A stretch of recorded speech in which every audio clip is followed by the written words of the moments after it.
Do we worry about artificial intelligence technology enough as we should? Should we be more concerned with how quickly artificial intelligence is coming? By the way, I'm a big fan, and I just wanted to know your opinion on AI technology. It's so weird, AI terminology, because all of a sudden, out of nowhere, every smartphone company in the world started saying their devices were AI. Like AI this, AI that, neural networks, AI photography, AI battery consumption.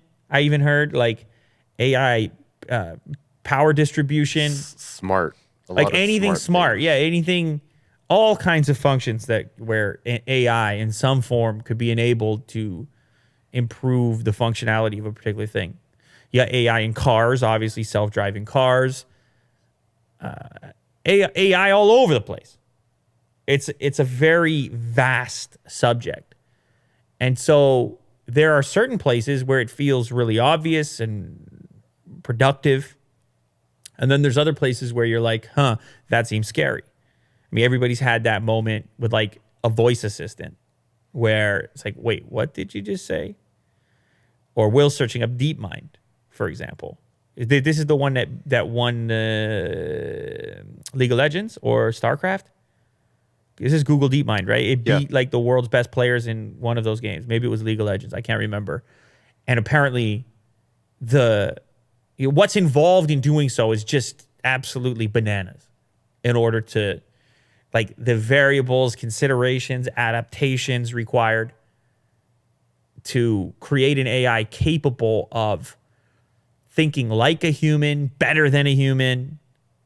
Of course, DeepMind, yes, also won that match against the greatest Go player, right? DeepMind won that as well. Am I correct?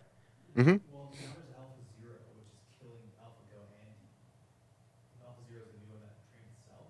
Yeah. Self-training. I mean, that I think is one of the scary components. Self-training, self-learning, getting smarter, machine learning. Yeah, you give them the rules. Give them the rules. The they just sit around and play all day. They just learn. Yeah, it's I think it has the potential, like everything that's great, to go either way, right? Everything that's amazing is amazing because it's powerful, because of the potential. And I think, I mean, it's like this idea, in the content business, we make videos. It's like your worst nightmare is to create something that people don't react to at all. Like complacence is your worst nightmare. People are just like, blah. Like you'd rather be loved or hated than inspire no reaction at all. That concept there, to me, it applies in this case. Of like, in order for something to be great, it has to be sort of controversial. For anything to change, develop, evolve, there has to be some friction around it. There has to be some good and some bad.